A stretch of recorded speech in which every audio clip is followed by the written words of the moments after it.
السلام علیکم دوستو۔ اگر ہم دنیا کی چند مہذب ترین قوموں کی بات کرتے ہیں تو ان میں رومن ایمپائر کو ایک خاص مقام حاصل ہے۔ یہ اپنے دور کی وہ حکومت ہے جو سینکڑوں سال تک دنیا کی واحد سپر پاور رہی، لیکن تاریخ میں چند مواقع ایسے بھی آئے کہ جب یہ سلطنت جانوروں سے بھی بدتر کچھ انسانوں کے ہاتھوں میں چلی گئی۔ ان میں سے ایک تھا رومن سیزر ایلاگیبلس۔ یہ سیزر صرف 14 سال کا ایک ذہنی معذور بچہ تھا، لیکن یہی بچہ دنیا کی اس عظیم سلطنت کا بادشاہ ہونے کے ساتھ ساتھ ملک کا سب سے بڑا مذہبی پیشوا بھی تھا۔ اس بچے نے سلطنت روم پر صرف 4 سال یعنی 218 سے 222 عیسوی تک حکومت کی، لیکن یہ 4 سال آج بھی سلطنت روما کی تاریخ کے سیاہ ترین سال شمار کیے جاتے ہیں۔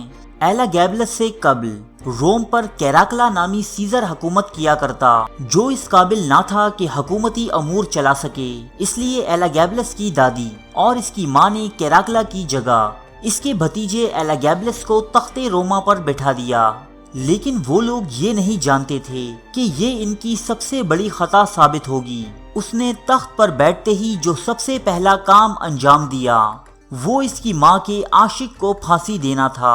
ایلاگیبلس کا اصل نام ویریس ایویٹس تھا۔ یہ ملک شام میں پیدا ہوا، جبکہ اس نے اپنا بچپن بھی وہیں گزارا تھا۔ جب یہ روم کا سیزر منتخب ہوا تو اس نے لوگوں کو قدیم رومی مذہب کی جگہ ایک شامی دیوتا الگبال کی عبادت کا حکم دیا۔ الگبال کو لوگ بال دیوتا کے نام سے بھی جانتے ہیں۔ یہ ایک عجیب و غریب اور فحش ترین مذہب تھا۔ الگبال کا سب سے بڑا پجاری ہونے کے سبب ہی اس بادشاہ کا نام ایلاگیبلس رکھا گیا۔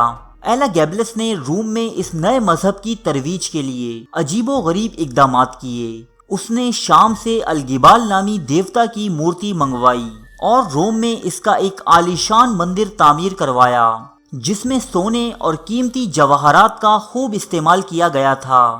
جب اس طرح بھی رومی لوگ الگبال نامی دیوتا کی جانب متوجہ نہ ہوئے تو اس نے اپنے دیوتا یعنی الگبال کی شادی اشتروت نامی دیوی سے انتہائی دھوم دھام سے کروائی۔ ہر روز صبح کے وقت اس نئے دیوتا کے مندر میں بھیڑ بکریوں کے ایک ریوڑ کی قربانی دی جاتی۔ پہلے ان سب کو شراب میں ڈبویا جاتا، پھر ذبح کر دیا جاتا۔ اس دوران ایلاگیبلس نامی یہ سیزر ڈھول تاشوں کی تھاپ پر خوب ناچا کرتا۔ جب اس کا پاگل پن حد سے زیادہ بڑھا تو جانوروں کی جگہ الگبال نامی اس دیوتا کے مندر پر چھوٹے معصوم بچوں کو ٹارچر اور پھر قربان کیا جانے لگا۔ یہ بادشاہ خود کو بھی الگبال نامی اس دیوتا کا زمینی اوتار قرار دیتا۔ اسی خیال کے زیر اثر ایک مرتبہ ایلاگیبلس نے ایک ویسٹل ورجن کا ریپ کر دیا۔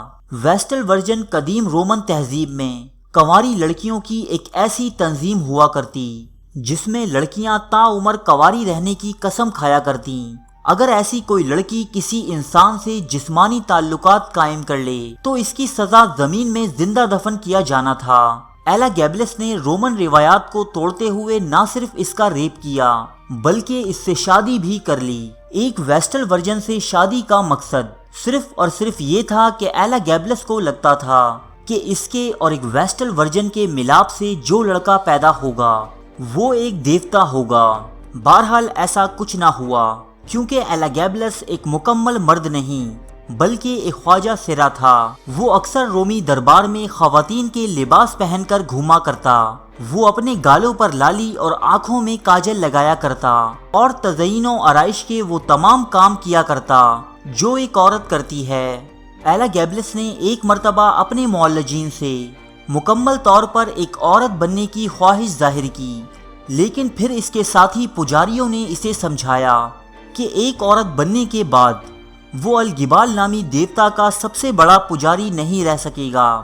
اس کی زندگی ہر قسم کی جنسی درندگی سے اٹی پڑی تھی، کیا عورتیں اور کیا مرد۔ اس کے دور میں شاہی محل فحاشی و عیاشی کے ایک اڈے کا سا منظر پیش کرتا، جہاں غریب اور متوسط طبقے کے خوبصورت مرد اور عورتیں لائی جاتیں۔ انہیں بڑے بڑے عہدے اور جاگیریں دی جاتیں اور اس کے عوض انہیں اپنی عیاشیوں کا سامان بنایا جاتا۔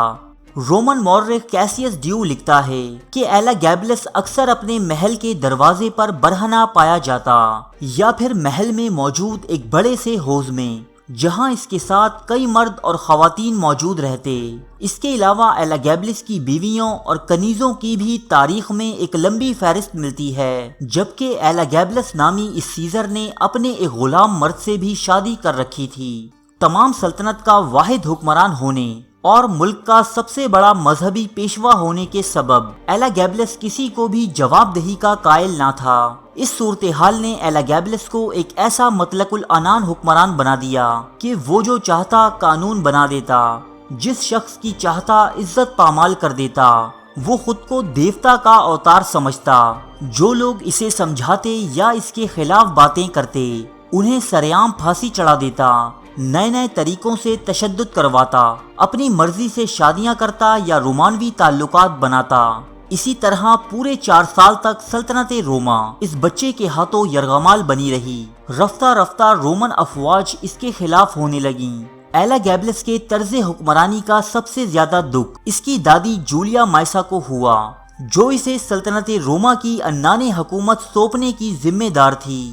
اب اس نے ایلاگیبلس کی جگہ اس کے کزن الیگزینڈر کو نیا سیزر بنانے کی تحریک شروع کر دی، جبکہ ایلاگیبلس حکمرانی کے نشے میں چور یہی سوچتا رہا کہ وہ دیوتا الگبال کی طرف سے دنیا میں متعین کردہ اس کا خاص نمائندہ ہے، جسے حکومت کرنے سے دنیا کی کوئی طاقت نہیں روک سکتی۔ چنانچہ سیزر ایلاگیبلس حسب معمول اپنی عیاشیوں میں مصروف تھا کہ مارچ 222 عیسوی روم میں بغاوت پھوٹ پڑی۔ الیگزینڈر کو نیا سیزر نامزد کر دیا گیا۔ شروعات میں تو ایلاگیبلس کو سمجھ ہی نہ آیا کہ یہ سب کیا ہو رہا ہے۔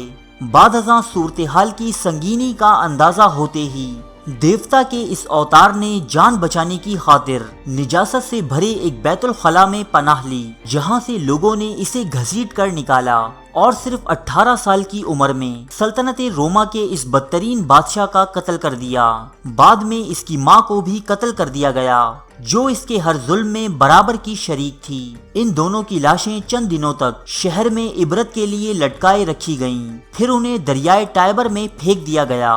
اس کے بعد ایلاگیبلس کے تمام حامیوں کا بھی چن چن کر صفایا کر دیا گیا اور اس کی ملک شام سے منگوائی گئی الگبال نامی دیوتا کی مورتی واپس وہیں بھجوا دی گئی، اور اس طرح رومیوں کے ایک سیاہ دور کا اختتام ہوا۔ ارے فرینڈز، 1 منٹ، آپ ایسے ہی جا رہے ہیں؟ اتنی محنت سے ویڈیو بنائی ہے، ایک لائک تو بنتا ہے نا؟ اور دوسرا یہ کہ آپ ہمیں اتنی بڑی دنیا میں دوبارہ کیسے ڈھونڈیں گے؟ تو اس کا حل یہ ہے کہ آپ ہمارے چینل کو سبسکرائب کر لیجئے اور اس بیل کے آئیکن کو کلک کر دیجئے۔ اس طرح ہمارے آنے والی تمام ویڈیوز آپ تک پہنچتی رہیں گی۔ ارے ڈریے مت، یہ بالکل فری ہے۔